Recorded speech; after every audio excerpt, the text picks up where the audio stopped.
بسم اللہ الرحمن الرحیم۔ تفسیر عثمانی سورہ بنی اسرائیل پارٹ نمبر 3۔ کت ترکن الیہم شیئا قلیلا، تو لگ جاتا جھکنے ان کی طرف تھوڑا سا۔ نمبر 1، اذا لاذقناک ضیف الحیات وضیف الممات ثم لا تجد لک علینا نصیرا، تب تو ضرور چکھاتے ہم تجھ کو دونا مزہ زندگی میں اور دونا مرنے میں، پھر نہ پاتا تو اپنے واسطے ہم پر مدد کرنے والا۔ نمبر 2، وَإِن كَادُوا لَيَسْتَفِزُّونَكَ مِنَ الْأَرْضِ، اور وہ تو چاہتے تھے کہ گھبرا دیں تجھ کو اس زمین سے، لِيُخْرِجُوكَ مِنْهَا، تاکہ نکال دیں تجھ کو یہاں سے، وَإِذًا لَّا يَلْبَثُونَ خِلَافَكَ إِلَّا قَلِيلًا، اور اس وقت نہ ٹھہریں گے وہ بھی تیرے پیچھے مگر تھوڑا۔ نمبر 3، سُنَّتَ مَنْ قَدْ أَرْسَلْنَا قَبْلَكَ مِن رُّسُلِنَا، دستور چلا آتا ہے ان رسولوں کا جو تجھ سے پہلے بھیجے ہم نے اپنے پیغمبر، وَلَا تَجِدُ لِسُنَّتِنَا تَحْوِيلًا، اور نہ پائے گا تو ہمارے دستور میں تفاوت۔ نمبر 4، اقم الصلاۃ لدلوک الشمس الی غسق اللیل وقرآن الفجر، قائم رکھ نماز کو۔ نمبر 5، سورج ڈھلنے سے رات کے اندھیرے تک۔ نمبر 6، وقرآن الفجر، اور قرآن پڑھنا فجر کا۔ نمبر 7، ان قرآن الفجر کان مشہودا، بے شک قرآن پڑھنا فجر کا ہوتا ہے روبرو۔ نمبر 8، ومن اللیل فتہجد بہ نافلۃ لک، اور کچھ رات جاگتا رہ قرآن کے ساتھ، یہ زیادتی ہے تیرے لیے۔ نمبر 9، عسیٰ ان یبعثک، کا قریب ہے کہ کھڑا کر دے تجھ کو۔ تفسیر۔ نمبر 1، حضرت صلی اللہ علیہ وسلم کی بے مثال ثابت قدمی۔ ترکنو رکون سے ہے جو ادنا جھکاؤ اور خفیف میلان قلب کو کہتے ہیں، اس کے ساتھ شیئن قلیلا بڑھایا گیا تو ادنا سے ادنا ترین مراد ہوگا۔ پھر لقد کتا فرما کر اس کے وقوع کو اور بھی گھٹا دیا، یعنی اگر یہ بات نہ ہوتی کہ آپ معصوم پیغمبر ہیں جن کی عصمت کی سنبھالنا حق تعالیٰ اپنے فضل خصوصی سے کرتا ہے، تو ان چلاک شریروں کی فریب بازیوں سے بہت ہی تھوڑا سا ادھر جھکنے کے قریب ہو جاتے، مگر انبیاء کی عصمت کا تکفل ان کا پروردگار کر چکا، اس لیے اتنا خفیف جھکاؤ بھی نہ پایا گیا۔ اس سے ظاہر ہوتا ہے کہ نبی کریم صلی اللہ علیہ وسلم میں تقویٰ کی فطری قوت کس قدر مضبوط اور ناقابل تزلزل تھی۔ نمبر 2، کلمہ عتاب سے حضرت صلی اللہ علیہ وسلم کے شرف کا بیان۔ اس سے بھی حضور صلی اللہ علیہ وسلم کے فضل و شرف کا نہایت لطیف پیرایا میں اظہار مقصود ہے۔ مقربین کے لیے جیسے انعامات بہت بڑے ہیں، نزدیکا رابش بود حیرانی کے قاعدہ سے ان کی چھوٹی چھوٹی غلطی یا کوتاہی پر عتاب بھی کہیں زیادہ ہوتے ہیں، جیسے ازواج مطہرات کو فرمایا، یا نساء النبی من یأتی منکن بفاحشۃ مبینۃ یضاعف لها العذاب ضعفین، سورہ احزاب رکوع نمبر 4۔ تو بتلا دیا کہ آپ کا مرتبہ معمولی نہیں، اگر بفرض محال ادنا سے ادنا غلطی ہو تو دنیا میں اور برزخ آخرت میں دگنا مزہ چکھنا پڑے۔ مومن کو چاہیے کہ ان آیات کو تلاوت کرتے وقت دو زانو بیٹھ کر انتہائی خوف و خشیت کے ساتھ حق تعالیٰ کی شان جلال و جبروت میں غور کرے، اور وہی کہ جو حضور صلی اللہ علیہ وسلم نے فرمایا، اللہم لا تکلنی الی نفسی طرفۃ عین، خداوندہ چشم زدن کے لیے بھی مجھ کو میرے نفس کے حوالے نہ کیجیے، ہمیشہ اپنی ہی حفاظت و کفالت میں رکھیے۔ نمبر 3، یعنی چاہتے ہیں کہ تجھے تنگ کر کے اور گھبرا کر مکہ سے نکال دیں، لیکن یاد رکھیں ایسا کیا تو وہ خود زیادہ دنوں تک یہاں نہ رہ سکیں گے، چنانچہ اس طرح واقع ہوا۔ ان کے ظلم و ستم حضور صلی اللہ علیہ وسلم کی ہجرت کا سبب بنے۔ آپ صلی اللہ علیہ وسلم کا مکہ سے تشریف لے جانا تھا کہ تقریباً 1.5 سال بعد مکہ کے بڑے بڑے نامور سردار گھروں سے نکل کر میدان بدر میں نہایت ذلت کے ساتھ ہلاک ہوئے، اور اس کے 5-6 سال بعد مکہ پر اسلام کا قبضہ ہو گیا، کفار کی حکومت و شوکت تباہ ہو گئی، اور بالآخر نہایت بہت قلیل مدت گزرنے پر مکہ بلکہ پورے جزیرۃ العرب میں پیغمبر علیہ الصلوۃ والسلام کا ایک مخالف بھی باقی نہ رہا۔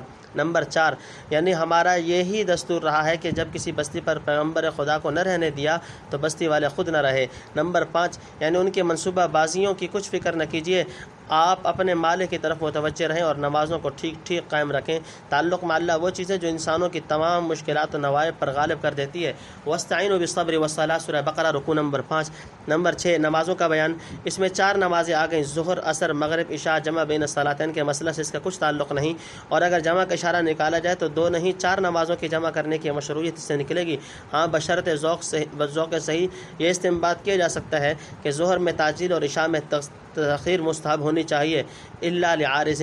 نمبر 7، یعنی نماز فجر میں شاید قرآن الفجر سے تعبیر کرنے میں یہ اشارہ ہو کہ تطویل قرات فجر میں مطلوب ہے۔ نمبر 8، ملائکہ لیل و نہار، حدیث میں ہے کہ فجر و عصر کے وقت اور دن اور رات کے فرشتوں کی بدلی ہوتی ہے، لہذا ان 2 وقتوں میں لیل و نہار کے فرشتوں کا اجتماع ہوتا ہے، تو ہماری قرات اور نماز ان کے روبرو ہوئی، جو مزید برکت و سکینہ کا موجب ہے، اور اس وقت اوپر جانے والے فرشتے خدا کی شہادت دیں گے، جب گئے تب بھی ہم نے تیرے بندوں کو نماز پڑھتے دیکھا، اور جب آئے تب بھی۔ اس کے علاوہ صبح کے وقت یوں بھی آدمی کا دل حاضر اور مجتمع ہوتا ہے، نمبر 9، حضرت شاہ صاحب رحمۃ اللہ لکھتے ہیں یعنی نیند سے جاگ کر تہجد میں قرآن پڑھا کر یہ حکم سب سے زیادہ تجھ پر کیا ہے کہ تجھ کو مرتبہ بڑا دینا ہے۔ رب کا مقام محمود، تیرا رب مقام محمود میں۔ نمبر 1، وقل رب ادخلنی مدخل صدق واخرجنی مخرج صدق، اور کہے اے رب داخل کر مجھ کو سچا داخل کرنا اور نکال مجھ کو سچا نکالنا۔ نمبر 2، واجعلنی من لدنک سلطانا نصیرا، اور عطا کر دے مجھ کو اپنے پاس سے حکومت کی مدد۔ نمبر 3، وقل جاء الحق وزهق الباطل، اور کہے آیا سچ اور نکل بھاگا جھوٹ۔ ان الباطل کان زہوقا، بے شک جھوٹ ہے نکل بھاگنے والا۔ نمبر 4، وننزل من القرآن ما هو شفاء ورحمۃ للمؤمنین، اور ہم اتارتے ہیں قرآن میں سے جس سے روگ دفع ہوں اور رحمت ایمان والوں کے واسطے۔ ولا یزید الظالمین الا خسارا، اور گناہ گاروں کو تو اس سے نقصان ہی بڑھتا ہے۔ نمبر 5، وَإِذَا أَنْعَمْنَا عَلَى الْإِنسَانِ أَعْرَضَ وَنَأَىٰ بِجَانِبِهِ، اور جب ہم آرام بھیجیں انسان پر تو ٹال جائے اور بچائے اپنا پہلو۔ وَإِذَا مَسَّهُ الشَّرُّ كَانَ يَئُوسًا، اور جب پہنچے اس کو برائی تو رہ جائے مایوس ہو کر آس توڑ کر۔ نمبر 6، قُلْ كُلٌّ يَعْمَلُ عَلَىٰ شَاكِلَتِهِ، تو کہے ہر ایک کام کرتا ہے اپنے ڈھنگ پر۔ فَرَبُّكُمْ أَعْلَمُ بِمَنْ، سو تیرا رب خوب جانتا ہے کس نے۔ تفسیر نمبر 1، حضرت صلی اللہ علیہ وسلم کے لیے مقام محمود شفاعت عظمیٰ کا مقام ہے۔ جب کوئی پیغمبر نہ بول سکے گا تب حضرت صلی اللہ علیہ وسلم اللہ تعالیٰ سے عرض کر کے خلقت کو تکلیف سے چھڑائیں گے۔ اس وقت ہر شخص کی زبان پر آپ کی حمد یعنی تعریف ہوگی، اور حق تعالیٰ بھی آپ کی تعریف کرے گا۔ گویا شان محمدیت کا پورا ظہور اس وقت ہوگا۔ تنبیہ، مقام محمود کی یہ تفسیر صحیح حدیثوں میں آئی ہے، اور بخاری و مسلم اور دیگر کتب حدیث میں شفاعت کبریٰ کا نہایت مفصل بیان موجود ہے۔ شارحین نے حضور صلی اللہ علیہ وسلم کے لیے 10 قسم کی شفاعتیں ثابت کی ہیں، فتح الباری میں ملاحظہ کر لیا جائے۔ نمبر 2، حضرت صلی اللہ علیہ وسلم کو ایک دعا کی تعلیم، یعنی جہاں مجھے پہچانا، مثلا مدینہ میں نہایت آبرو اور خوش اسلوبی سے پہنچا کہ حق کا بول بالا رہے، اور جہاں سے نکالنا یعنی علیحدہ کرنا ہو مثلا مکہ سے تو وہ بھی آبرو اور خوش اسلوبی سے ہو کہ دشمن ذلیل و خوار اور دوست شاداں و فرحاں ہو، اور بہر صورت سچائی کی فتح اور جھوٹ کا سر نیچا ہو۔ نمبر 3، یعنی غلبہ اور تسلط عنایت فرما جس کے ساتھ تیری مدد و نصرت ہو تاکہ حق کا بول بالا رہے اور معاندین ذلیل و پست ہوں۔ دنیا میں کوئی قانون ہو سماوی یا عارضی، اس کے نفاذ کے لیے ایک درجہ میں ضروری ہے کہ حکومت کی مدد ہو۔ جو لوگ دلائل و براہین سننے اور آفتاب کی طرح حق واضح ہو چکنے کے بعد بھی ضد و عناد پر قائم رہیں، ان کے ضرر و فساد کو حکومت کی مدد ہی روک سکتی ہے۔ اس لیے سورہ حدید میں فرمایا لقد ارسلنا رسلنا بالبينات وانزلنا معهم الكتاب والميزان ليقوم الناس بالقسط وانزلنا الحديد فيه بأس شديد ومنافع للناس الى آخرها۔ حدید رکوع نمبر 3۔ نمبر 4، غلبہ حق کی پیشین گوئی، یہ عظیم الشان پیشین گوئی مکہ میں کی گئی جہاں بظاہر کوئی سامان غلبہ حق کا نہ تھا، یعنی کہہ دو قرآن کریم مومنین کو بشارتیں سناتا ہوا اور باطل کو کچلتا ہوا پہنچا، بس سمجھ لو اب دین حق غالب ہوا اور کفر بھاگا، نہ صرف مکہ سے بلکہ سارے عرب سے۔ حدیث میں ہے کہ نبی کریم صلی اللہ علیہ وسلم جب مکہ میں فاتحانہ داخل ہوئے اس وقت کعبہ کے گرد 360 بت رکھے ہوئے تھے۔ آپ ایک چھڑی سے سب پر ضرب لگاتے اور فرماتے جاء الحق وزهق الباطل ان الباطل كان زهوقا، جاء الحق وما يبدئ الباطل وما يعيد، ہر ایک اوندھے منہ گر جاتا تھا۔ اس طرح قرآن کی ایک پیشین گوئی پوری ہوئی، اور دوسری کا اعلان کیا گیا کہ جو کفر کعبہ سے نکل بھاگا ہے آئندہ کبھی واپس نہ آئے گا، والحمدللہ علی ذالک۔ نمبر 5، قرآن کریم شفا و رحمت ہے، یعنی جس طرح حق کے آنے سے باطل بھاگ جاتا ہے، قرآن کے آیات سے جو بتدریج اترتی رہتی ہیں روحانی بیماریاں دور ہوتی ہیں، دلوں سے عقائد باطلہ، اخلاق ذمیمہ اور شکوک و شبہات کے روگ مٹ کر صحت باطنی حاصل ہوتی ہے، بلکہ بسا اوقات اس کی مبارک تاثیر سے بدنی صحت بھی حاصل کی جاتی ہے، جیسے کہ روح المعانی اور زاد المعاد وغیرہ میں اس کا فلسفہ اور تجربہ بیان کیا گیا ہے۔ بہرحال جو لوگ ایمان لائیں یعنی اس نسخہ شفا کو استعمال کریں گے، تمام قلبی و روحانی امراض سے نجات پا کر خدا تعالیٰ کی رحمت خصوصی اور ظاہری و باطنی نعمتوں سے سرفراز ہوں گے۔ ہاں، جو مریض اپنی جان کا دشمن طبیب اور علاج سے دشمنی ہی کی ٹھان لے تو ظاہر ہے جس قدر علاج و دوا سے نفرت کر کے دور بھاگے گا اسی قدر نقصان اٹھائے گا، کیونکہ مرض امتداد زمانہ سے مہلک ہوتا جائے گا جو آخر جان لے کر چھوڑے گا۔ تو یہ آفت قرآن کی طرف سے نہیں، خود مریض ظالم کی طرف سے آئی، کما قال تعالی واما الذین فی قلوبہم مرض فزادہم رجسا الی رجسہم وماتوا وہم کافرون، سورہ توبہ رکوع نمبر 16۔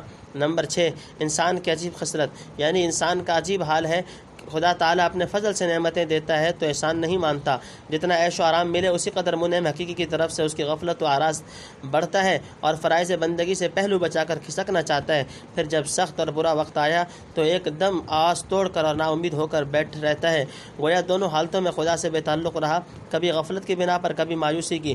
نعوذ باللہ من کلا الحالین۔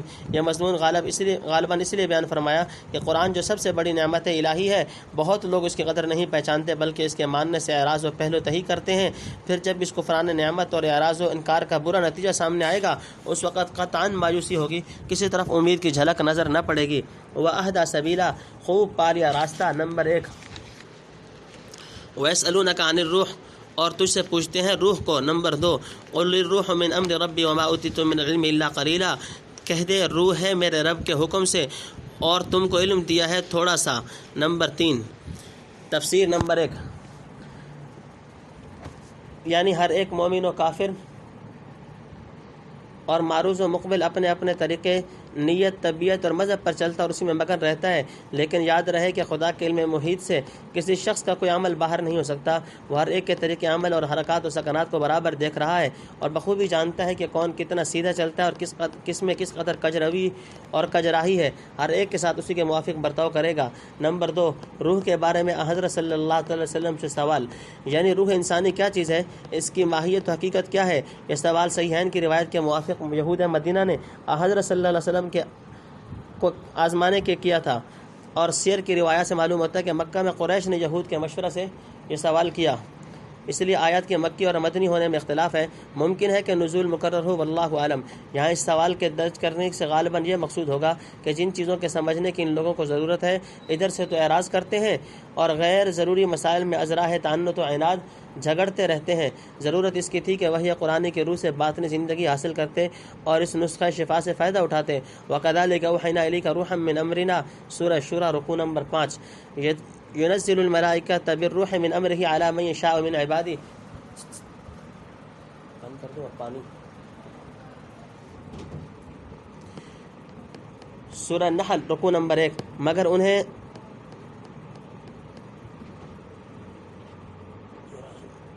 دراز کار اور معاندانہ بحثوں سے فرصت کہاں؟ روح کیا ہے؟ جوہر ہے یا عرض؟ مادی ہے یا مجرد؟ بسیط ہے یا مرکب؟ اس قسم کے غامض اور بے ضرورت مسائل کے سمجھنے پر نہ نجات موقوف ہے، نہ یہ بحثیں انبیاء کے فرائض تبلیغ سے تعلق رکھتی ہیں۔ بڑے بڑے حکماء اور فلاسفر آج تک خود مادہ کی حقیقت پر مطلع نہ ہو سکے۔ روح جو بہرحال مادہ سے کہیں زیادہ لطیف و خفی ہے، اس کی اصل ماہیت کنوہ تک پہنچنے کی پھر کیا امید کی جا سکتی ہے؟ مشرکین مکہ کی جہالت اور یہود مدینہ کی اسرائیلیات کا مطالعہ کرنے والوں کو معلوم ہے کہ جو قوم موٹی موٹی باتوں اور نہایت واضح حقائق کو نہیں سمجھ سکتی، وہ روح کے حقائق پر دسترت پانے کی کیا خاک استعداد و اہلیت رکھتی ہوگی؟ تو کارز میں رانو کی ساختی کے بآسماں نیز پرداختی۔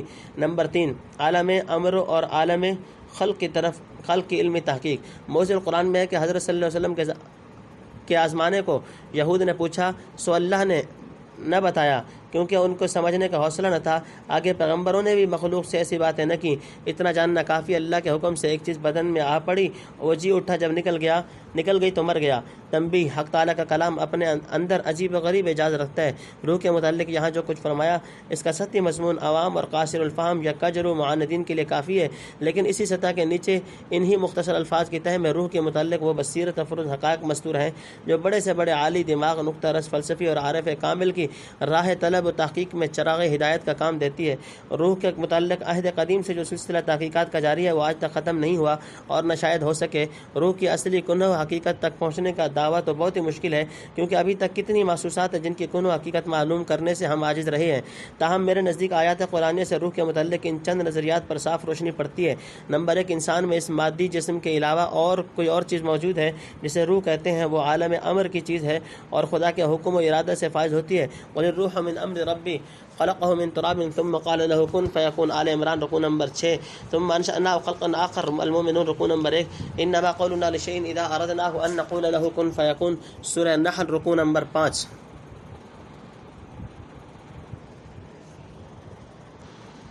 روح کی صفات، علم و شعور وغیرہ بتدریج کمال کو پہنچتی ہیں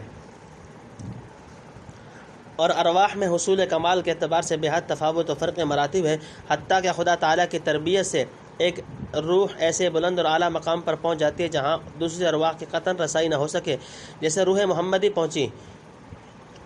یشیر الیہ اضافۃ الامر الی الرب والرب الی یا المتکلم، المراد به ها هنا محمد صلی اللہ علیہ وسلم۔ وقوله تعالی فیما بعد قل لئن اجتمعت الانس والجن على ان یأتوا بمثل هذا القرآن لا یأتون بمثلہ۔ نمبر 3، مگر اس کے یہ کمالات ذاتی نہیں، وہاب حقیقی کے عطا کیے ہوئے ہیں اور محدود ہیں۔ یدل علیہ قوله تعالی وما اوتیتم من العلم الا قلیلا، فإن العلم قد أتاه من مفيز آخر وهو قليل في جنب علم الله تعالى، كما قال تعالى قل لو كان البحر مدادا لكلمات ربي لنفد البحر قبل أن تنفد كلمات ربي، سورہ کہف رکوع نمبر 12۔ ولو ان ما في الارض من شجرة اقلام والبحر يمده من بعد 7 ابحر ما نفدت كلمات الله، سورہ لقمان رکوع نمبر 3۔ ويدل على تحديد القدرة قوله تعالى فيما بعد ردا لقولهم لن نؤمن لك حتى تفجر لنا من الارض ينبوعا الى آخر قل سبحان ربي هل كنت الا بشرا رسولا۔ روح انسانی خواہ علم و قدرت وغیرہ صفات میں کتنی ترقی کر جائے، حتیٰ کہ اپنے تمام ہم جنسوں سے گوئے سبقت لے جائے، پھر بھی اس کی صفات محدود رہتی ہیں، صفات باری کی طرف انہیں لامحدود نہیں جاتی۔ اور یہی بڑی دلیل اس کی ہے کہ آریوں کے عقیدہ کے موافق روح خدا سے علیحدہ کوئی قدیم وغیر مخلوق ہستی نہیں ہو سکتی، ورنہ تحدید کہاں سے آئی۔ نمبر 4، کتنی ہی بڑی کامل روح و حق تعالیٰ کو یہ قدرت حاصل ہے کہ جس وقت چاہے اس سے کمالات سلب کر لے، گو اس کے فضل و رحمت سے کبھی ایسا کرنے کی نوبت نہ آئے۔ یدل علیہ قوله تعالی وَلَئِن شِئْنَا لَنَذْهَبَنَّ بِالَّذِي أَوْحَيْنَا إِلَيْكَ ثُمَّ لَا تَجِدُ لَكَ بِهِ عَلَيْنَا وَكِيلًا إِلَّا رَحْمَةً مِّن رَّبِّكَ إِنَّ فَضْلَهُ كَانَ عَلَيْكَ كَبِيرًا۔ یہ چند اصول جو ہم نے بیان کیے اہل فہم کو نسخ آیات میں ادنا تامل کرنے سے معلوم ہو سکتے ہیں۔ صرف ایک عالم امر کا لفظ ہے جس کے مناسب تشریح ضروری ہے، جس کے سمجھنے سے امید ہے روح کی معرفت حاصل کرنے میں بہت مدد ملے گی۔ لفظ امر قرآن کریم میں 20 جگہ آیا ہے، اس کے معنی کی تعین علماء نے کافی کلام کیا ہے، لیکن میری غرض اس وقت سورہ اعراف کی آیت الا لہ الخلق والامر کی طرف توجہ دلانا ہے، جہاں امر کو خلق کے مقابل رکھا ہے، جس سے ہم اس نتیجہ پر پہنچتے ہیں کہ یہاں کے خدا کے یہاں دو مد بالکل علیحدہ ہیں، ایک خلق دوسرا امر، دونوں میں کیا فرق ہے اس کو ہم سیاق آیت سے بسہولت سمجھ سکتے ہیں۔ پہلے فرمایا ان ربکم اللہ الذی خلق السماوات والارض فی 6 ایام، اعراف رکوع نمبر 7۔ یہ تو خلق ہوا، درمیان میں استواء علی العرش کا ذکر کر کے جو شان حکمرانی کو ظاہر کرتا ہے، فرمایا یغشی اللیل النہار یطلب حثیثا والشمس والقمر والنجوم مسخرات بامرہ، اعراف رکوع نمبر 7۔ یعنی ان مخلوقات کو ایک معین و محکم نظام پر چلاتے رہنا، جسے تدبیر و تصرف کہہ سکتے ہیں، یہ امر ہوا۔ اللہ الذی خلق 7 سماوات ومن الارض مثلہن یتنزل الامر بینہن، طلاق رکوع نمبر 2۔ گویا دنیا کی مثال ایک بڑے کارخانہ کی سمجھو جس میں مختلف قسم کی مشینیں لگی ہوں، کوئی کپڑا بن رہی ہے، کوئی آٹا پیس رہی ہے، کوئی کتاب چھاپتی ہے، کوئی شہر میں روشنی پہنچا رہی ہے، کسی سے پنکھے چل رہے ہیں وغیرہ ذالک۔ ہر ایک مشین میں بہت سے کل پرزے ہیں جو مشین کی غرض و غایت کا لحاظ کر کے ایک معین اندازے سے ڈھالے جاتے اور لگائے جاتے ہیں، پھر سب پرزے جوڑ کر مشین کو فٹ کیا جاتا ہے۔ جب تمام مشینیں فٹ ہو کر کھڑی ہو جاتی ہیں تب الیکٹرک بجلی کے خزانہ سے ہر مشین کی طرف سے جدا جدا راستہ سے کرنٹ چھوڑ دیا جاتا ہے۔ آن واحد میں ساکن و خاموش مشینیں اپنی ساخت کے موافق گھومنے اور کام کرنے لگ جاتی ہیں۔ بجلی ہر مشین اور ہر پرزے کو اس کے مخصوص ساخت اور غرض کے مطابق گھماتی ہے، حتیٰ کہ جو قلیل و کثیر کہربائی روشنی کی لیمپوں اور قمقموں میں پہنچتی ہے، وہاں پہنچ کر انہی قمقموں کی حیت اور رنگ اختیار کر لیتی ہے۔ اس مثال میں یہ بات واضح ہو گئی کہ مشین کا ڈھانچہ تیار کرنا، اس کے کل پرزوں کا ٹھیک اندازہ پر رکھنا، پھر فٹ کرنا ایک سلسلے کے کام ہے جس کی تکمیل کے بعد مشین کو چالو کرنے کے لیے ایک دوسری چیز بجلی یا اسٹیم کے یا اس کے خزانے سے لانے کی ضرورت ہے۔ اس طرح سمجھ لو حق تعالیٰ نے اول آسمان و زمین کی تمام مشینیں بنائیں، جس کو خلق کہتے ہیں۔ ہر چھوٹا بڑا پرزہ ٹھیک اندازے کے موافق تیار کیا، جسے تقدیر کہتے ہیں۔ قدرہ تقدیرا، سب کل پرزوں کو جوڑ کر مشین کو فٹ کیا، جسے تصویر کہتے ہیں۔ خلقناکم ثم صورناکم، اعراف رکوع نمبر 6۔ یہ سب افعال خلق کے مد میں تھے۔ اب ضرورت تھی کہ جس مشین کو جس کام میں لگانا ہے لگا دیا جائے۔ آخر مشین کو چالو کرنے کے لیے امر الہی کی بجلی چھوڑ دی گئی، شاید اس کا تعلق اس میں باری سے ہے۔ الخالق الباری المصور، سورہ حشر رکوع نمبر 3۔ وفی الحدیث فلق الحبۃ وبرأ النسمۃ، وفی سورۃ الحدید من قبل ان نبرأها اے نفوس کما هو مروی عن ابن عباس وقتادہ والحسن۔ کن فیکون کی علمی توجیہ، غرض ادھر سے حکم ہوا چل فوراً چلنے لگی۔ اس امر الہی کو فرمایا انما امرہ اذا اراد شیئا ان یقول له کن فیکون، یاسین رکوع نمبر 5۔ دوسری جگہ نہایت وضاحت کے ساتھ امر کن کو خلق جسد پر مرتب کرتے ہوئے اشارہ ہوا، خلقہ من تراب ثم قال له کن فیکون، آل عمران رکوع نمبر 6۔ بلکہ تتبع سے ظاہر ہوتا ہے کہ قرآن کریم میں کن فیکون کا مضمون جتنے مواضع میں آیا عموماً خلق و ابدا کے ذکر کے بعد آیا ہے، جس سے خیال گزرتا ہے کہ کلمہ کن کا خطاب خلق کے بعد تدبیر و تصریف وغیرہ کے لیے ہوتا ہوگا، واللہ عالم۔ بہرحال میں یہ کہنا چاہتا ہوں کہ یہاں امر کے معنی حکم کے، اور یہ حکم وہ حکم یہ ہے کہ جسے لفظ کن سے تعبیر کیا گیا، اور کن جن سے کلام سے ہے جو حق تعالیٰ کی صفت قدیمہ ہے، جس طرح ہم اس کی تمامی صفات مثلا حیات، سمع، بصر وغیرہ کو بلا کیف تسلیم کرتے ہیں، کلام اللہ و کلمۃ اللہ کے متعلق بھی یہی مسلک رکھنا چاہیے۔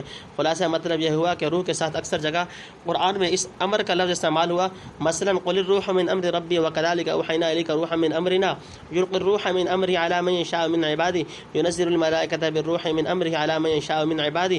اور پہلے گزر چکا کہ امر عبارت ہے کلمہ کن سے، یعنی وہ کلام انشائی جس سے مخلوقات کی تدبیر اور تصریف اس طریقہ پر کی جائے جس پر غرض ایجاد و تکوین مرتب ہو۔ لہذا ثابت ہوا کہ روح کا مبدا حق تعالیٰ کی صفت کلام ہے جو صفت علم کے ماتحت ہے، شاید اس لیے نفخت فیہ من روحی میں اسے اپنی طرف منسوب کیا۔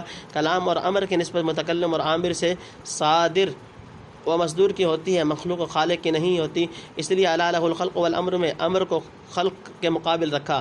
روح کی حقیقت یہاں ہاں یہ امر کن باری تعالیٰ شانو سے صادر ہو کر ممکن ہے، جو ہر جوہر مجرد کے لباس میں یا ایک ملک اکبر کے اور روح اعظم کی صورت میں ظہور پکڑے، جس کا ذکر بعد آثار میں ہوا ہے، جسے ہم کہربائیہ روحیہ کا خزانہ کہہ سکتے ہیں۔ گویا یہیں سے روح حیات کی لہریں دنیا کی ذویل ارحا پر تقسیم کی جاتی ہیں، اور الارواح جنود مجندۃ الی آخر کے بے شمار تاروں کا یہی کنیکشن ہوتا ہے۔ اب جو کرنٹ چھوٹی بڑی بے شمار مشینوں کی طرف چھوڑا جاتا ہے، وہ مشین سے اس کی بناوٹ اور استعداد کے موافق کام لیتا اور اس کی ساخت کے مناسب حرکت دیتا ہے، بلکہ جن لیمپوں اور قمقموں سے بجلی پہنچتی ہے انہی کے مناسب رنگ و حیت اختیار کر لیتی ہے۔ رہی یہ بات کہ کن کا حکم جو قسم کلام سے ہے، جوہر مجرد یا جسم نورانی لطیف کی شکل کیوں کر اختیار کر سکتا ہے؟ اسے یوں سمجھ لو کہ تمام عقلاء اس پر متفق ہیں کہ ہم خواب میں جو اشکال و صور دیکھتے ہیں بعض اوقات وہ محض ہمارے خیالات ہوتے ہیں جو دریا، پہاڑ، شیر، بھیڑیے وغیرہ کی شکلوں میں نظر آتے ہیں۔ اب غور کرنے کا مقام ہے کہ خیالات جو آراز اور دماغ کے ساتھ قائم ہیں وہ جواہر و اجسام کیوں کر بن گئے، اور کس طرح ان میں اجسام کے لوازم و خواص پیدا ہو گئے، یہاں تک کہ بعض دفعہ خواب دیکھنے والے سے بیدار ہونے کے بعد بھی ان کے اثار جدا نہیں ہوتے۔ فی الحقیقت خدا تعالیٰ نے ہر انسان کو خواب کے ذریعے سے بڑی بھاری ہدایت کی ہے کہ جب ایک آدمی کی قوت مصورہ میں اس نے اس قدر طاقت رکھی ہے کہ وہ اپنی بساط کے موافق غیر مجسم خیالات کو جسمی سانچہ میں ڈال گئے اور ان میں وہی خواص و آثار باذن اللہ پیدا کرے جو عالم بیداری میں اجسام سے وابستہ تھے، پھر تماشا یہ ہے کہ وہ خیالات خواب دیکھنے والے کے دماغ سے ایک منٹ کو علیحدہ بھی نہیں ہوئے، ان کا ذہنی وجود بدستور قائم ہے۔ تو کیا اس حقیق سے نمونہ کو دیکھ کر ہم اتنا نہیں سمجھ سکتے کہ ممکن ہے قادر مطلق اور مصور برحق جل و علا کا امر بے کیف کن باوجود صفت قائمہ بذات ہی تعالی ہونے کے کسی ایک یا متعدد صورتوں میں جلوہ گر ہو جائے؟ ان صورتوں کو ہم ارواح یا فرشتے یا کسی اور نام سے پکاریں، وہ ارواح و ملائکہ وغیرہ سب حادث ہوں اور امر الہی بحال قدیم رہے، امکان و حدوث کے آثار و احکام ارواح وغیرہ تک محدود رہیں اور امر الہی ان سے پاک و برتر ہو، جیسے جو صورت خیالیہ بحالت خواب آگ کی صورت میں نظر آتی ہے، اس صورت ناریہ میں احراق، سوزش، گرمی وغیرہ سب آثار ہم محسوس کرتے ہیں، حالانکہ اسی آگ کا تصور سالہ سال بھی دماغوں میں رہے تو ہمیں ایک سیکنڈ کے لیے یہ آثار محسوس نہیں ہوتے۔ بس کوئی شبہ نہیں کہ روح انسانی خواہ جوہر مجرد ہو یا جس میں لطیف نورانی امر ربی کا مظہر ہے، لیکن یہ ضروری نہیں کہ مظہر کے سب احکام و آثار ظاہر پر جاری ہوں۔ کما ہوا ظاہر ہو، واضح رہے کہ جو کچھ ہم نے لکھا اور جو مثالیں پیش کی ان سے مقصود محض تسہیل و تقریب الی الفہم ہے، ورنہ ایسی کوئی مثال دستیاب نہیں ہو سکتی جو ان حقائق غیبیہ پر پوری طرح منطبق ہو۔ این بروں از وہم و قال و قیل من خاک بر فرق من و تمثیل من۔ رہا یہ مسئلہ کہ روح جوہر مجرد ہے، جیسا کہ اکثر حکماء قدیم اور صوفیہ کا مذہب ہے، یہ جس میں نورانی لطیف جیسا کہ جمہور اہل حدیث وغیرہ کی رائے ہے، اس میں میرے نزدیک قول فیصل وہی ہے جو بقیت السلف بحر العلوم علامہ سید انور شاہ صاحب رحمۃ اللہ علیہ اطالہ اللہ بقاؤ نے فرمایا، بالفاظ عارف جامی یہاں 3 چیزیں ہیں۔ نمبر 1 وہ جواہر جن میں مادہ اور کمیت دونوں ہوں، جیسے ہمارے ابدان مادیہ۔ نمبر 2 وہ جواہر جن میں مادہ نہیں صرف کمیت ہے، جنہیں صوفیہ اجسام مثالیہ کہتے ہیں۔ نمبر 3 وہ جواہر جو مادہ اور کمیت دونوں سے خالی ہوں، جن کو صوفیہ ارواح یا حکماء جواہر مجردہ کے نام سے پکارتے ہیں۔ جمہور اہل شرع جس کو روح کہتے ہیں، وہ صوفیہ کے نزدیک بدن مثالی سے موسوم ہے، جو بدن مادی میں حلول کرتا ہے اور بدن مادی کی طرح آنکھ، کان، ناک، ہاتھ، پاؤں وغیرہ اعضاء رکھتا ہے۔ یہ روح بدن مادی سے کبھی جدا ہو جاتی ہے، اور جدائی کی حالت میں بھی ایک طرح کا مجہول الکیفیت علاقہ بدن کے ساتھ قائم رکھ سکتی ہے، جس سے بدن پر حالت موت طاری ہونے نہیں پاتی۔ وہ حضرت علی رضی اللہ تعالیٰ عنہ کے قول کے موافق جو بغوی نے اللہ یتوفی الانفس حین موتها کی تفسیر میں نقل کیا، اس وقت روح خود علیحدہ رہتی ہے، مگر اس کی شعاعیں جسد میں پہنچ کر بقائے حیات کا سبب بنتی ہیں، جیسے آفتاب لاکھوں میل سے بذریعہ شعاعوں کے زمین کو گرم رکھتا ہے۔ جیسے ہی آج ہی میں نے ایک اخبار میں ایک تار پڑھا کہ حال ہی میں فرانس کے محکمہ پرواز نے ہوا بازوں کے بغیر طیارے چلا کر خفیہ تجربے کیے ہیں اور تعجب انگیز نتائج رونما ہوئے۔ اطلاع موصول ہوئی ہے کہ حال ہی میں ایک خاص بم پھینکنے والا طیارہ بھیجا گیا تھا، جس میں کوئی شخص سوار نہ تھا، لیکن لاسلکی کے ذریعے سے وہ منزل مقصود پر پہنچایا گیا۔ اس طیارہ میں بم بھر کر وہاں گرائے گئے اور پھر وہ مرکز میں واپس لایا گیا۔ دعویٰ کیا جاتا ہے کہ لاسلکی کے ذریعے سے ہوائی جہاز نے خود بخود جو کام کیا وہ ایسا مکمل ہے جیسا کسی ہوا باز کی مدد سے عمل میں آتا ہے۔ آج کل یورپ میں جو سوسائٹیاں روح کی تحقیقات کر رہی ہیں، انہوں نے بعض ایسے مشاہدات بیان کیے ہیں کہ ایک روح جسم سے علیحدہ تھی اور روح کی ٹانگ پر حملہ کرنے کا اثر جسم مادی کی ٹانگ پر ظاہر ہوا۔ بہرحال اہل شرع جو روح ثابت کرتے ہیں، صوفیہ کو اس کا انکار نہیں، لیکن وہ اس کے اوپر ایک اور روح مجرد مانتے ہیں جس میں کوئی استعالہ نہیں، بلکہ اگر اس روح مجرد کی بھی کوئی اور روح ہو اور آخر میں کثرت کا سارا سلسلہ سمٹ کر امر ربی کی وحدت پر منتہی ہو جائے تو انکار کی ضرورت نہیں۔ شیخ فرید الدین عطار رحمۃ اللہ علیہ نے منطق الطیر میں کیا خوب فرمایا، حمز جملہ بیش و وہم پیش از ہما، جملہ از خود دیدہ و خیش از ہما، جانہاں در جسم در جانہاں اے نہاں اندر نہاں اے جان جاں۔ مذکورہ بالا تقریر سے یہ نتیجہ نکلتا ہے کہ ہر چیز میں جو کن کے مخاطب ہوئی روح حیات پائی جائے۔ بے شک میں یہی سمجھتا ہوں کہ ہر مخلوق کی ہر ایک نوع کو اس کی استعداد کے موافق قوی یا ضعیف زندگی ملی ہے، یعنی جس کام کے لیے وہ چیز پیدا کی گئی، ڈھانچہ تیار کر کے اس کو حکم دینا کن اس کام میں لگ جا، بس یہی ہے اس کی روح حیات ہے۔ جب تک اور جس حد تک یہ اپنی غرض و ایجاد کو پورا کرے گی اسی حد تک زندہ سمجھی جائے گی، اور جس قدر اسے بعید ہو کر معطل ہوتی جائے گی اسی قدر موت سے نزدیک یا مردہ کہلائے گی۔ ھذا ما عندی وعند الناس ما عندهم واللہ سبحانہ وتعالی هو الملہم للصواب۔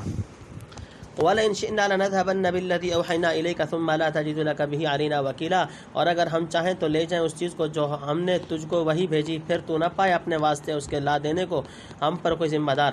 إِلَّا رَحْمَةً مِّن رَبِّكَ، مگر مہربانی سے تیرے رب کی، إِنَّ فَضْلَهُ كَانَ عَلَيْكَ كَبِيرًا، اس کی بخشش تجھ پر بڑی ہے۔ نمبر 1 قُل لَئِنِ اجْتَمَعَتِ الْإِنسُ وَالْجِنُّ، کہے اگر جمع ہو آدمی اور جن، عَلَىٰ أَن يَأْتُوا بِمِثْلِ هَٰذَا الْقُرْآنِ، اس پر کہ لائیں ایسا قرآن، لَا يَأْتُونَ بِمِثْلِهِ، ہرگز نہ لائیں گے ایسا قرآن، وَلَوْ كَانَ بَعْضُهُمْ لِبَعْضٍ ظَهِيرًا، اور بڑے مدد کیا کریں ایک دوسرے کی۔ نمبر 2 وَلَقَدْ صَرَّفْنَا لِلنَّاسِ فِي هَٰذَا الْقُرْآنِ مِنْ كُلِّ مَثَلٍ، اور ہم نے پھیر کر سجھائی لوگوں کو اس قرآن میں ہر مثل، فَأَبَىٰ أَكْثَرُ النَّاسِ إِلَّا كُفُورًا، سو نہیں رہتے بہت لوگ بن ناشکری کیے۔ نمبر 3 فَقَالُوا لَن نُؤْمِنَ لَكَ حَتَّىٰ تَفْجُرَ لَنَا مِنَ الْأَرْضِ يَنبُوعًا، اور بولے ہم نہ مانیں گے تیرا کہا جب تک تو نہ جاری کر دے ہمارے واسطے زمین سے ایک چشمہ۔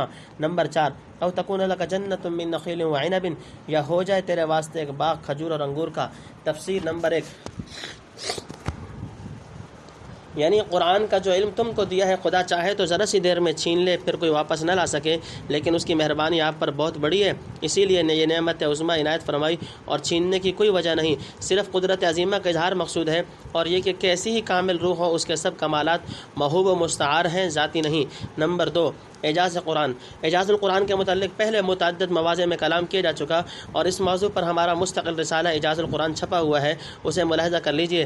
نمبر 3، قرآن میں مضامین کی تکرار، یعنی ان کی خیر خواہی کے لیے عجیب و غریب مضامین بار بار مختلف پیرائیوں میں قسم قسم کے عنوانوں سے بیان کیے جاتے ہیں، لیکن اکثر احمقوں کو اس کی قدر نہیں، بجائے احسان ماننے کے ناشکری پر تلے ہوئے ہیں۔ نمبر 4، کفار کی فرمائشیں، یعنی مکہ کی سرزمین سے قرآن کے اعجاز سے عاجز ہو کر ایسی دوراز کار فرمائشیں کرنے لگتے تھے، غرض استفادہ و انتفاع مقصود نہ تھا، محض تعنت و عناد سے کام تھا۔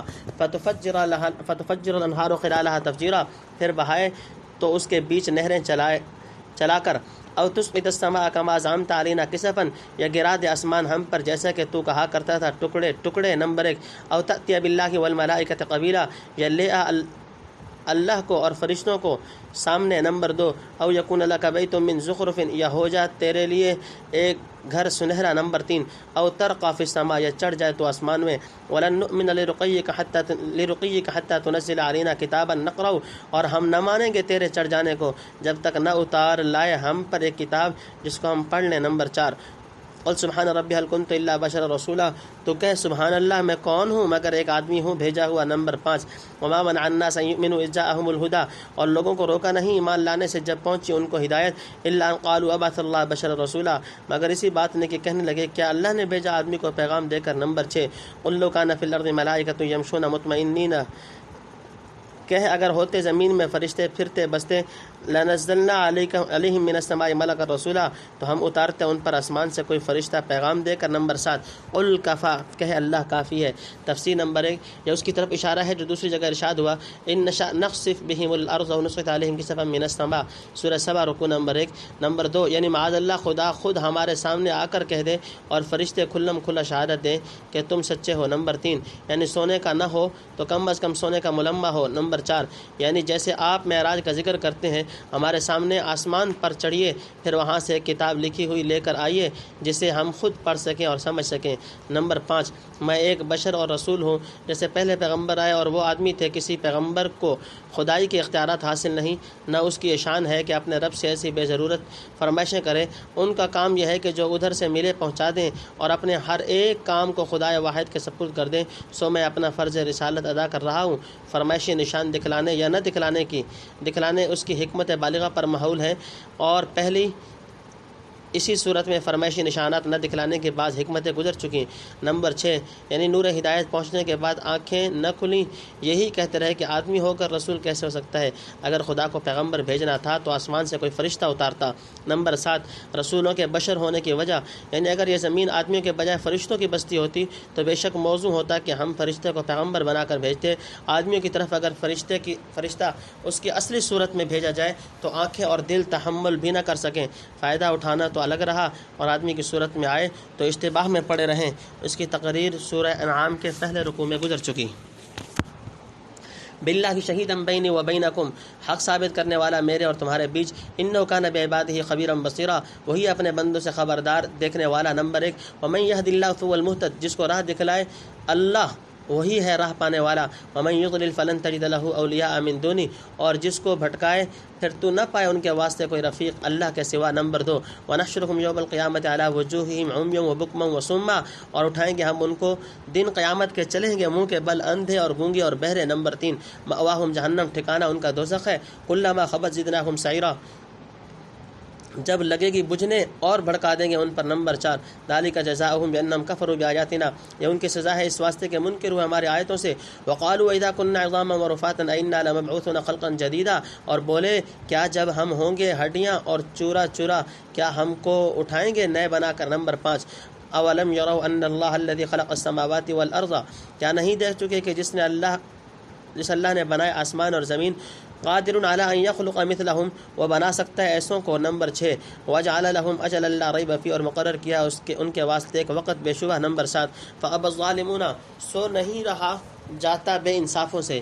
تفسیر نمبر 1، حضرت صلی اللہ علیہ وسلم کی نبوت پر اللہ کی فعل شہادت۔ وہ جو کہتے تھے او تأتی باللہ والملائکۃ قبیلا، یعنی خدا سامنے آ کر تصدیق کر دے تب مانے، تو فرمایا خدا اب بھی اپنے فعل سے میری تصدیق کر رہا ہے، آخر وہ مجھ کو دیکھتا ہے کہ میں نبوت کا دعویٰ کر رہا ہوں اور میرے ظاہری و باطنی احوال سے پورا خبردار ہے، اس پر بھی میرے ہاتھ اور زبان پر برابر وہ علمی و عملی نشانات ظاہر فرماتا رہتا ہے جو خارق عادت اور اس کے عام قانون قدرت سے کہیں بلند و برتر ہے، میرے مقاصد کو یوماً فیوماً کامیاب اور وسیع الاثر بناتا ہے اور تکذیب کرنے والوں کو قدم قدم پر متنبہ کرتا ہے کہ اس رفتار سے تم فلاح نہیں پا سکتے۔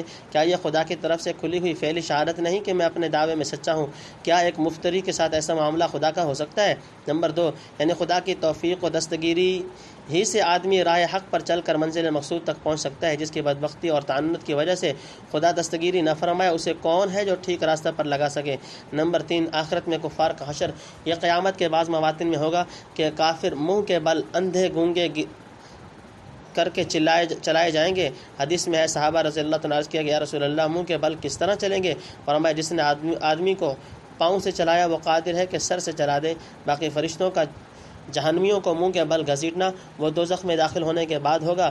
یوم یسحبون فی النار علی وجوہہم سورۃ القمر رکوع نمبر 3۔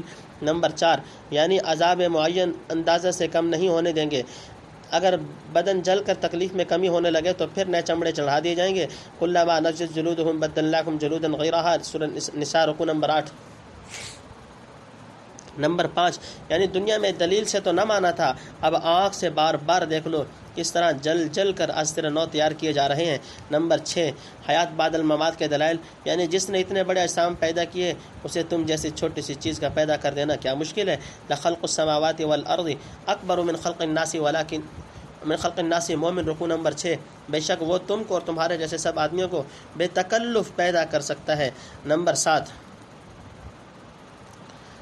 یعنی شاید یہ کہو آخر اتنے آدمی مر چکے ہیں وہ اب تک کیوں نہیں اٹھائے گئے؟ تو فرمایا سب کے واسطے قبروں سے اٹھنے اور دوبارہ زندہ ہونے کا ایک وقت مقرر ہے، وہ ضرور آ کر رہے گا، تاخیر دیکھ کر انکار کرنا حماقت ہے۔ وما نؤخر الا لاجل معدود سورہ ہود رکوع نمبر 9۔ الا کفورا بن ناشکری کے نمبر 1، قل لو انتم تملکون خزائن رحمت ربی اذا لامسکتم خشیۃ الانفاق وکان الانسان قتورا، کہ اگر تمہارے ہاتھ میں ہوتے میرے رب کی رحمت کے خزانے تو ضرور بند کر کے رکھتے اس ڈر سے کہ خرچ نہ جائیں، اور ہے انسان دل کا تنگ۔ نمبر 2، وَلَقَدْ آتَيْنَا مُوسَىٰ 9 آیات بَيِّنَاتٍ فَاسْأَلْ بَنِي إِسْرَائِیلَ إِذْ جَاءَهُمْ، جب ہم نے دی موسیٰ کو 9 نشانیاں صاف، پھر پوچھ بنی اسرائیل سے جب آیا وہ ان کے پاس۔ نمبر 3، فقال له فرعون انی لاظنک یا موسیٰ مسحورا، تو کہا اس کو فرعون نے میرے اٹکل میں تو موسیٰ تجھ پر جادو ہوا۔ نمبر 4، قال لقد علمت ما انزل هؤلاء الا رب السماوات والارض بصائر، بولا تو جان چکا ہے یہ چیزیں کسی نے نہیں اتاری مگر آسمان اور زمین کے مالک نے سجھانے کو، یعنی سمجھانے کے واسطے۔ وَإِنِّي لَأَظُنُّكَ يَا فِرْعَوْنُ مَثْبُورًا، اور میرے اٹکل میں فرعون تو غارت ہوا چاہتا ہے۔ نمبر 5، فَأَرَادَ أَن يَسْتَفِزَّهُم مِّنَ الْأَرْضِ فَأَغْرَقْنَاهُ، پھر چاہا کہ زمین بنی اسرائیل کو چین نہ دے اس زمین میں، پھر ڈبا دیا ہم نے اس کو۔ تفسیر نمبر 1، یعنی ایسے واضح مضامین و دلائل سن کر بھی نا انصافوں کے کفر و ضلال اور ناشکری میں ترقی ہی ہوتی ہے اور ذرا نہیں پسیجتے۔ نمبر 2، انسان کی تنگ دلی اور بخل، گزشتہ رکوع میں فرمایا تھا الا رحمۃ من ربک ان فضلہ کان علیک کبیرا، قل لئن اجتمعت الانس والجن علی ان یأتوا بمثل هذا القرآن الی آخری۔ خدا تعالی نے اپنی رحمت سے آپ پر بہت بڑا فضل کیا ہے کہ قرآن جیسی بے مثال دولت عطا فرمائی، درمیان میں مخالفین کی تعنت و عناد، دراز کار مطالبات، اعراض و تکذیب اور ان کے نتائج کا ذکر کر کے یہاں پھر اسی پہلے مضمون کی طرف عود کیا گیا ہے، یعنی ایک بندے کو ایسی عظیم الشان رحمت اور عظیم النظیر دولت سے سرفراز فرمانا اسی جواد حقیقی اور وہاب مطلق کی شان ہو سکتی ہے جس کے پاس رحمت کے غیر متناہی خزانے ہوں، اور کسی مستحق کو زیادہ سے زیادہ دینے میں نہ اس کو اپنی تہی دست رہ جانے کا خوف ہو، نہ اس کا اندیشہ کہ دوسرا ہم سے لے کر کہیں مد مقابل نہ بن جائے یا آگے چل کر ہمیں دبا نہ لے۔ خداوند قدوس تھڑ دلے انسان کی طرح الیاذ باللہ تنگ دل واقع نہیں ہوا، جسے اگر فرض کرو خزائن رحمت کا مالک و مختار بنا دیا جائے تب بھی اپنی طبیعت سے بخل و تنگ دلی نہ چھوڑے اور کسی مستحق کو دینے سے اس لیے گھبرائے کہ کہیں سارا خرچ نہ ہو جائے اور میں خالی ہاتھ رہ جاؤں، یا جس پر آج خرچ کرتا ہوں کل میری ہمسری نہ کرنے لگے۔ بہرحال اگر رحمت الہیہ کے خزانے تمہارے قبضہ میں ہوتے تو تم کسے دینے والے تھے اور کہاں گوارا کر سکتے تھے کہ مکہ و طائف کے بڑے متکبر دولت مندوں کو چھوڑ کر وحی و نبوت کی یہ بیش بہا دولت بنی ہاشم کے ایک در یتیم کو مل جائے۔ یک تعالیٰ کا فیض ہے جس میں جیسی استعداد و قابلیت دیکھی اسی کے مناسب کمالات و انعامات کے خزانے انڈیل دیے۔ تمہارے تعنت و تعصب سے خدا کا فضل رکنے والا نہیں۔ محمد صلی اللہ علیہ وسلم کے طفیل میں جو خزائن آپ کے اتباع کو ملنے والے ہیں مل کر رہیں گے، اور پیغمبر علیہ الصلوۃ والسلام اور ان کے پیرو دریا دلی سے اس دولت کو بنو نوع انسان پر خرچ کریں گے، تمہاری طرح تنگ دلی نہیں دکھائیں گے۔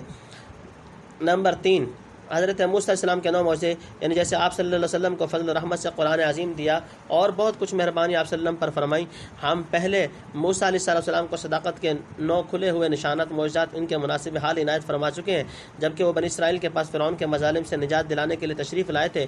اگر چاہو تو بنی اسرائیل کی باخبر اور منصف مزاج علماء سے پوچھ دیکھو یہ واقعہ کہاں تک صحیح ہے۔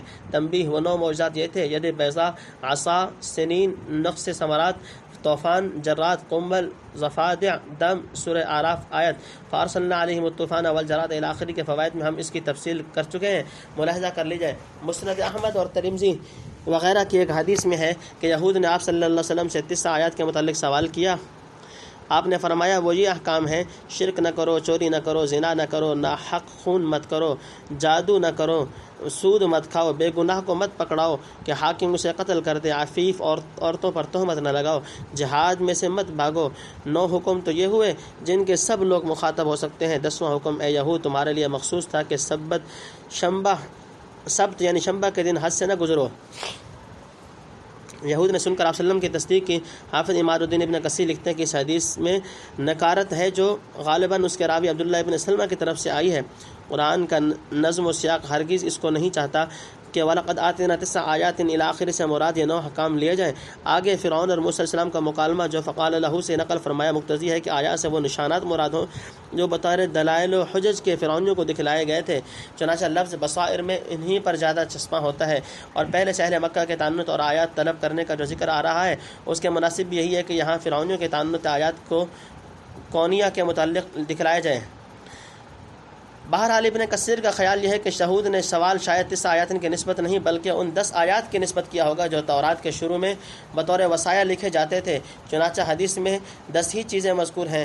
راوی حدیث کو التباس و اشتباہ ہو گیا، اس نے کلمات 10 کی جگہ 9 آیات کو ذکر کر دیا، اور ممکن ہے سوال آیات 9 سے کیا گیا ہو، لیکن آپ صلی اللہ علیہ وسلم نے جواب علی اسلوب الحکیم دیا، گویا تنبیہ کر دی کہ 9 معجزات کا معلوم کرنا تمہارے حق میں چندہ مفید اور اہم نہیں بلکہ ان 10 احکام کا یاد رکھنا زیادہ مہم ہے، واللہ عالم۔ نمبر 4، حضرت موسیٰ اور فرعون کا مکالمہ، یعنی کسی نے تجھ پر جادو کر دیا جس سے معاذ اللہ عقل خراب ہو گئی، اس لیے بہکی باتیں کرتا ہے۔ دوسری جگہ ان رسولکم الذی ارسل الیکم لمجنون، سورہ شعراء رکوع نمبر 2، گویا مسحور سے مراد مجنون ہے، اور بعض نے مسحور کو بمعنی ساحر لیا ہے، واللہ عالم۔ نمبر 5، یعنی گو زبان سے انکار کرتا ہے مگر تیرا دل خوب جانتا ہے کہ یہ عظیم الشان نشان تیری آنکھیں کھولنے کے لیے اسی خدائے قادر و توانا نے دکھلائے ہیں جو آسمان و زمین کا سچا مالک ہے۔ اب جو شخص جان بوجھ کر محض ظلم و تکبر کی راہ سے حق کا انکار کرے اس کی نسبت بجز اس کے کیا خیال کیا جا سکتا ہے کہ تباہی کی گھڑی اس کے سر پر آ پہنچی۔ یہاں سے معلوم ہوا کہ ایمان جاننے کا نام نہیں ماننے کا نام ہے۔ وجحدوا بها واستيقنتها انفسهم ظلما وعلوا، سورہ نمل رکوع نمبر 1۔ من معه جميعا، اس کے ساتھ والوں سب کو۔ نمبر 1، وقلنا من بعده لبني اسرائيل اسكنوا الارض، اور کہا ہم نے اس کے پیچھے بنی اسرائیل کو آباد رہو تم زمین میں۔ فإذا جاء وعد الآخرة جئنا بكم لفيفا، پھر جب آئے گا وعدہ آخرت کا لے آئیں گے ہم تم کو سمیٹ کر۔ نمبر 2، وبالحق انزلنا وبالحق نزل، اور سچ کے ساتھ اتارا ہم نے یہ قرآن اور سچ کے ساتھ اترا۔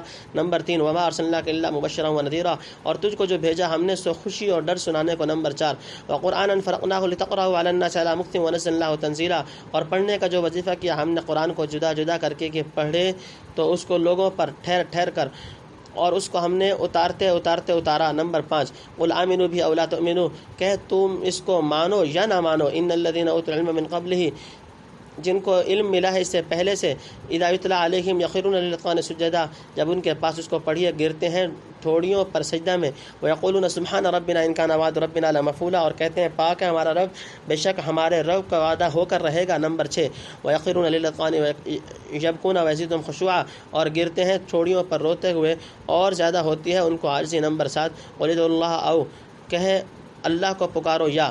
تفسیر نمبر 1 فرعون کا انجام۔ جب فرعون نے دیکھا موسیٰ کا اثر بڑھتا جاتا ہے، سمجھا کہ بنی اسرائیل کہیں زور نہ پکڑ جائیں، اس لیے ان کو اور زیادہ ستانا شروع کیا کہ یہ مصر میں امن چین سے رہنے نہ پائیں۔ آخر ہم نے اس کو نہ رہنے دیا اور بجز قلزم میں سب ظالموں کا بیڑا غرق کر دیا۔ نمبر 2 اور باہر قلزم میں سب ظالموں کا بیڑا غرق کر دیا۔ نمبر 2 یعنی خدا نے ظالم کی جڑ کاٹ دی اور تم کو غلامی سے نجات دی۔ اب مصر و شام میں جہاں چاہو آزادی سے رہو، جب قیامت آئے گی پھر ایک مرتبہ تم سب کو اور تمہارے تباہ شدہ دشمنوں کو اکٹھا کر کے شقی و سعید اور ہالک و ناجی کا دائمی فیصلہ کر دیا جائے گا۔ نمبر 3 نزول قرآن کا حق ہونا۔ موسیٰ علیہ السلام کے معجزات وغیرہ کا ذکر فرما کر روئے سخن پھر قرآن کریم کی طرف پھیر دیا گیا، یعنی معجزات موسوی بجائے خود تھے، لیکن محمد صلی اللہ علیہ وسلم کو جو معجزات باہرہ عطا ہوئے ان میں سب سے بڑا علمی معجزہ یہ قرآن کریم ہے، جو ہم نے عین حکمت کے موافق اپنے علم عظیم اور اعلیٰ درجے کی سچائی پر مشتمل کر کے اتارا ہے، اور ٹھیک اسی سچائی کے ساتھ وہ آپ تک پہنچ گیا، درمیان میں ادنا ترین تغیر و تبدل بھی نہیں ہوا۔ فَاعْلَمُوا أَنَّمَا أُنزِلَ بِعِلْمِ اللَّهِ وَلَا إِلَٰهَ إِلَّا هُوَ، سورہ ہود رکوع نمبر 2۔ نمبر 4 یعنی ماننے والوں کو خوشخبری اور نہ ماننے والوں کو عذاب الہی کی دھمکی سنا دیجیے۔ نمبر 5 الفاظ قرآن کی اہمیت۔ انزال قرآن سے مقصود اصلی مطلب سمجھ کر اس پر عمل کرنا ہے، جسے تدبر و تذکر کہتے ہیں، لیکن اس کے نفس الفاظ و حروف بھی نور و برکت سے خالی نہیں۔ کتاب انزلناہ الیک مبارک لیدبروا آیاتہ ولیتذکر اولو الالباب، سورہ صاد رکوع نمبر 3۔ اس لیے صورتیں اور آیتیں جدا جدا رکھیں تاکہ وظیفہ کے طور پر تلاوت کرنا بھی سہل اور سننے والوں کے لیے حفظ و فہم میں بھی آسانی رہے، اور آہستہ آہستہ اس لیے اتارا کہ جیسے حالات پیش ہیں ان کے مناسب ہدایات حاصل کرتے رہیں، تاکہ وہ جماعت جسے آگے چل کر تمام دنیا کا معلم بننا ہے، ہر آیت و حکم کے موقع محل کے کو بخوبی ذہن نشین کر کے یاد رکھ سکے، اور آنے والی نسلوں کے لیے کسی آیت کے بے موقع استعمال کرنے کی گنجائش نہ چھوڑے۔ نمبر 6 اہل علم پر قرآن کا اثر، یعنی مانو یا نہ مانو قرآن کی حقانیت اور رسول اللہ صلی اللہ علیہ وسلم کی تصدیق وہ منصف مزاج اہل علم کر رہے ہیں، جنہیں کتب سابقہ کی بشارات سے آگاہی ہے، وہ اس کلام کو سن کر ٹھوڑیوں کے بل سجدے میں گر پڑتے ہیں کہ سبحان اللہ، کیا عجیب و غریب کلام ہے، بے شک خدا کا وعدہ پورا ہونا تھا جو موسیٰ علیہ السلام کی زبانی تورات کتاب استثناء میں کیا گیا کہ اے بنی اسرائیل، میں تمہارے بھائیوں یعنی بنی اسماعیل میں سے ایک نبی اٹھاؤں گا جس کے منہ میں اپنا کلام ڈالوں گا، بلا شبہ وہ یہی کلام ہے جو محمد صلی اللہ علیہ وسلم کے دہن مبارک میں ڈالا گیا۔ جب اہل علم کو قرآن کی تصدیق سے چارہ نہیں رہا تب انکار کرنا جاہل کا کام ہے۔ نمبر 7 یعنی قرآن کو سن کر رقت طاری ہو جاتی ہے، سجدہ کرتے ہیں تو اور عاجزی بڑھتی ہے۔ اذقان ٹھوڑیوں کے لفظ میں شاید اس طرف اشارہ ہے ہو کر سجود میں بہت زیادہ مبالغہ کرتے ہیں، گویا ٹھوڑیاں میں بھی زمین سے ملا دیتے ہیں، یا محض سجود علی الوجہ سے کنایا ہو، واللہ اعلم۔ ادعو الرحمن، رحمان کہہ کر، ایما تدعو فلہ الاسماء الحسنی، جو کہہ کر پکارو گے سو اسی کے ہیں سب نام خاص ہے۔ نمبر 1 ولا تجہر بصلاتک ولا تخافت بها وابتغ بین ذلک سبیلا، اور پکار کر مت پڑھ اپنی نماز اور نہ چپ کے پڑھ اور ڈھونڈ لے اس کے بیچ میں راہ۔ نمبر 3 وقل الحمد للہ الذی لم یتخذ ولدا ولم یکن له شریک فی الملک، اور کہہ سب تعریف اللہ کو جو نہیں رکھتا اولاد اور نہ کوئی اس کا ساجی ہے سلطنت میں، ولم یکن له ولی من الذل وکبرہ تکبیرا، اور نہ کوئی اس کا مددگار ذلت کے وقت پر اور اس کی بڑائی کر بڑا جان کر۔ نمبر 3 تفسیر نمبر 1 اس میں اللہ اور اس میں رحمان، سجوع و خشوع وغیرہ کی مناسبت سے یہاں دعا کا اور دعا کی مناسبت سے اگلی آیت میں صلات کا ذکر کیا گیا۔ واقعہ یہ ہے کہ حق تعالیٰ کے ناموں میں سے مشرکین عرب کو یہاں اس میں اللہ کا زیادہ استعمال تھا، اس میں رحمان سے چندہ مانوس نہ تھے، البتہ یہود کے یہاں اس میں رحمان بکثرت مستعمل ہوتا تھا۔ عبرانی میں بھی یہ نام اسی طرح تھا جیسے عربی میں۔ دوسری طرف مسلمہ کذاب نے اپنا لقب رحمان الیمامہ رکھ چھوڑا تھا، غیر مشرکین حق تعالیٰ پر اس میں رحمان اطلاق کرنے سے بدکتے اور وحشت کھاتے تھے۔ چنانچہ جب حضور صلی اللہ علیہ وسلم کی زبان سے رحمان سنتے تو کہتے محمد صلی اللہ علیہ وسلم ہم کو تو دو خداؤں کے پکارنے سے منع کرتے ہیں اور خود اللہ کے سوا اور دوسرے خدا رحمان کو پکارتے ہیں۔ یہود کو یہ شکایت تھی کہ محمد صلی اللہ علیہ وسلم کے یہاں رحمان کا ذکر ایسی کثرت سے کیوں نہیں ہوتا جس طرح یہ ہمارے یہاں ہوتا ہے۔ دونوں کا جواب اس آیت میں دیا گیا کہ اللہ اور رحمان ایک ہی ذات منبع الکمالات کے دو نام ہیں۔ صفات و اسماء کے تعدد سے ذات کا تعدد لازم نہیں ہوتا۔ جو یہ چیز توحید کے منافی سمجھی جائے، رہی یہ بات کہ کسی ایک نام کا ذکر کثرت سے کیوں نہیں ہوتا، تو سمجھ لو کہ اللہ کے جس قدر اسماء حسنہ ہیں ان میں سے کوئی نام لے کر پکارو، مقصود ایک ہی ہے۔ عنوانات و تعبیرات کے تنوع سے معنون نہیں بدلتا۔ ہاں یہ ضرور ہے کہ ہر سکون و قطع و ہر نقطہ مکان دارد عباراتنا شتّا و حسن کا واحد و کل الی ذلک الجمال یشیر۔ نمبر 2، نمازوں کے قرات میں اعتدال، یعنی جہری نماز میں اور اس طرح دعا وغیرہ میں بہت زیادہ چلانا بھی نہیں اور بالکل دبی آواز بھی نہیں، بیچ کی چال پسند ہے۔ موضح القرآن، احادیث میں ہے کہ مکہ میں جب قرات زور سے کی جاتی تو مشرکین سن کر قرآن اور اس کے بھیجنے والے اور لانے والے کی شان میں بدزبانی کرتے تھے، اس لیے آپ نے بہت آہستہ پڑھنا شروع کر دیا۔ اس پر یہ آیت نازل ہوئی، یعنی نہ اس قدر زور سے پڑھو کہ مشرکین اپنے مجالس میں سنیں۔ تبلیغ کا وقت مستثنیٰ ہے کیونکہ وہاں تو سنانا ہی مقصود ہے، اور اتنا آہستہ کہ خود تمہارے ساتھی بھی نہ سن کر مستفید نہ ہو سکیں۔ افراط و تفریط چھوڑ کر میانہ روی اختیار کرو، اس سے قلب متاثر ہوتا ہے اور تشویش نہیں ہوتی۔ نمبر 3، توحید خالص کا بیان۔ نماز کے بعد توحید خالص کا ذکر فرما کر صورت کو ختم کیا، یعنی ساری خوبیاں اور تعریفیں اللہ کے لیے ہیں جو اپنی ہر صفت و کمال میں یگانہ ہے اور ہر قسم کے عیب و قصور اور نقص و فتور سے بالکل ہی منزہ ہے۔ اللہ تعالیٰ کی بے نیازی، اس کی ذات میں کسی طرح کی کمزوری نہیں جس کی تلافی کے لیے دوسرے کی حاجت پڑے۔ دوسرے سے مدد لینے میں 3 احتمال ہو سکتے تھے: چھوٹی سی مدد لی جائے جیسے باپ اولاد سے لیتا ہے، یا مساوی سے جیسے ایک شریک کو دوسرے شریک سے مدد کی پہنچتی ہے، یا بڑے سے جس طرح کمزور آدمی ذلت و مصیبت کے وقت بڑے آدمیوں سے مدد لیتے ہیں۔ اس آیت میں تینوں کی نفی کر دی، گویا لم یتخذوا ولدا میں پہلے احتمال کی، لم یکن لہ شریک فی الملک میں دوسرے کی، اور لم یکن لہ ولی من الذل میں تیسرے کی نفی کرنے کے بعد کبرہ تکبیرا میں اس کی عظمت و کبریائی کی طرف متوجہ فرما دیا۔ یعنی انسان کو چاہیے کہ حق تعالیٰ کی بڑائی کا زبان و دل سے اقرار کرے اور ہر طرح کی کمزوریوں سے رفیع و برتر سمجھے۔ اور لطف یہ ہے کہ لم یتخذ ولدن میں نصارہ کا، لم یکن لہ شریک فی الملک میں مشرکین کا، اور ولم یکن لہ ولی من الذل میں ان یہود کا رد ہو گیا جن کے یہاں خدا تعالیٰ کشتی میں یعقوب علیہ السلام کے مقابلہ کتاب نہیں لا سکا، العیاذ باللہ۔ حضرت شاہ صاحب لکھتے ہیں کوئی مددگار نہیں ذلت کے وقت،